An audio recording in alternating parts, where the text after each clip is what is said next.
بسم الله الرحمن الرحيم والصلاة والسلام على أشرف المرسلين. السلام عليكم ورحمة الله. C'est la mobilisation continue en période de guerre et de crise. Institut 2 IRS.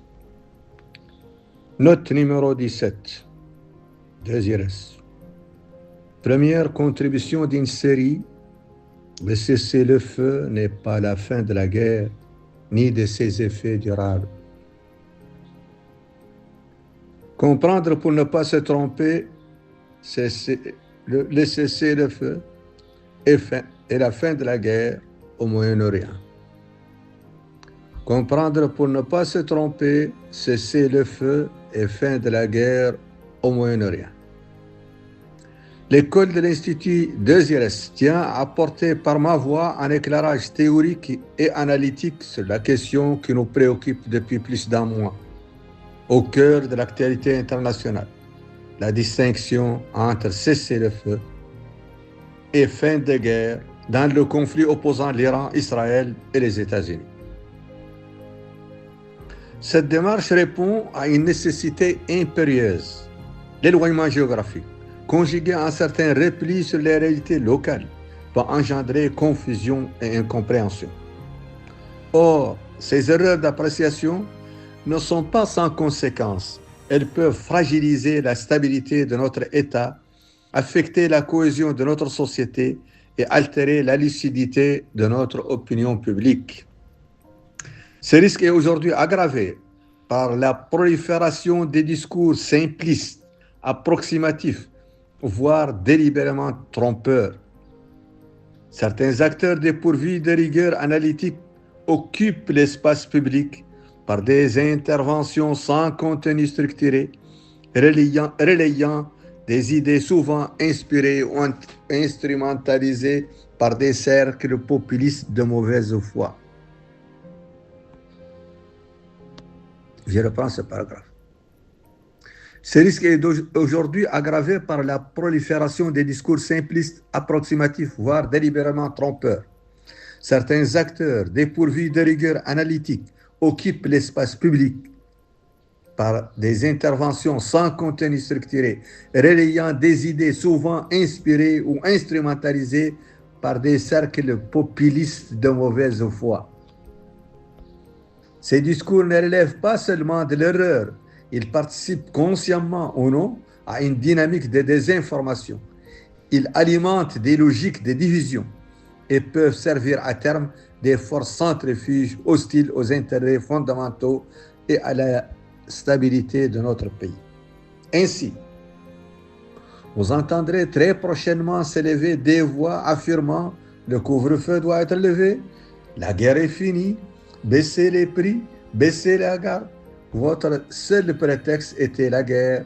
Or, la guerre est terminée. Je termine la parenthèse, des guillemets. Ces affirmations reposent sur une confusion majeure. Elles assimilent un cessez-le-feu temporaire à une paix définitive. Elles ne font pas la distinction entre la guerre, phénomène passager, de durée souvent limitée, et ses conséquences et effets durables qui lui survivent pendant longtemps selon le niveau des destructions et des dégâts. Une telle lecture est non seulement erronée, mais dangereuse, car elle peut conduire à des décisions hâtives, à un relâchement de vigilance et à une mauvaise orientation des politiques publiques.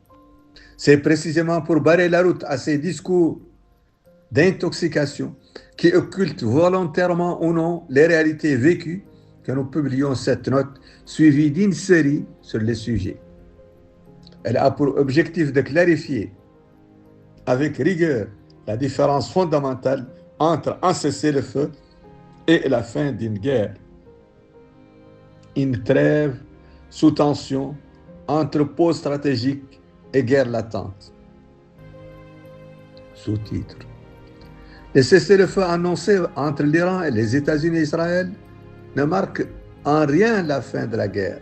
Il constitue au contraire une suspension temporaire et précaire des hostilités conclues pour une durée limitée de 2 semaines au terme d'une phase d'escalade militaire d'une intensité rare.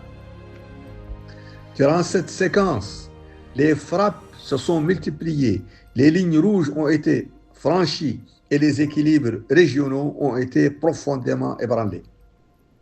Ce cessez-le-feu apparaît ainsi moins comme une désescalade durable que comme une pause imposée par les contraintes du moment, pression militaire, crainte d'un embrasement généralisé et coût économique croissant du conflit.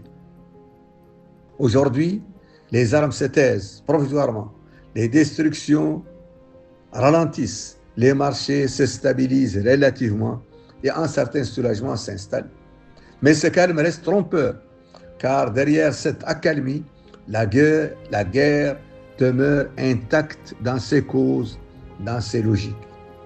Il ne s'agit pas d'une paix, mais d'un gel momentané de la confrontation.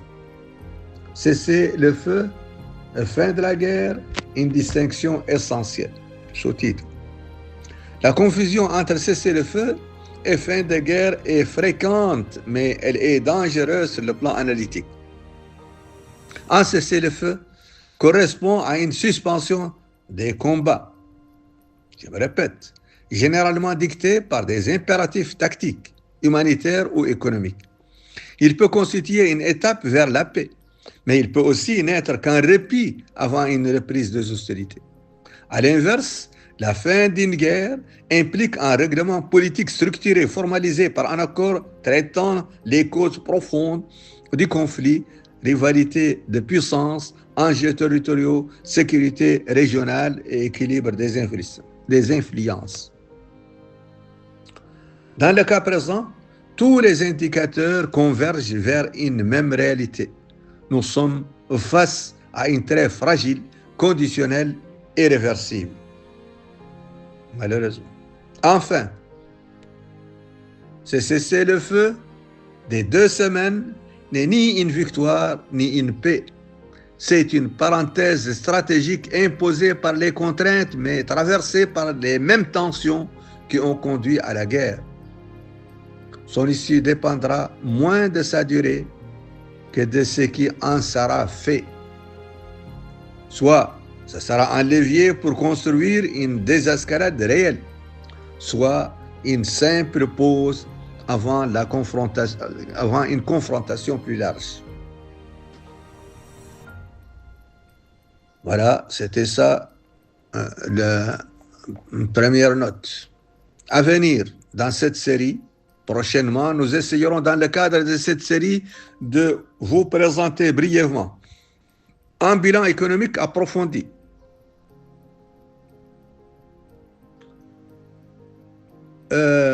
Les répercussions sur l'Afrique, vulnérabilité structurelle et marge de manœuvre.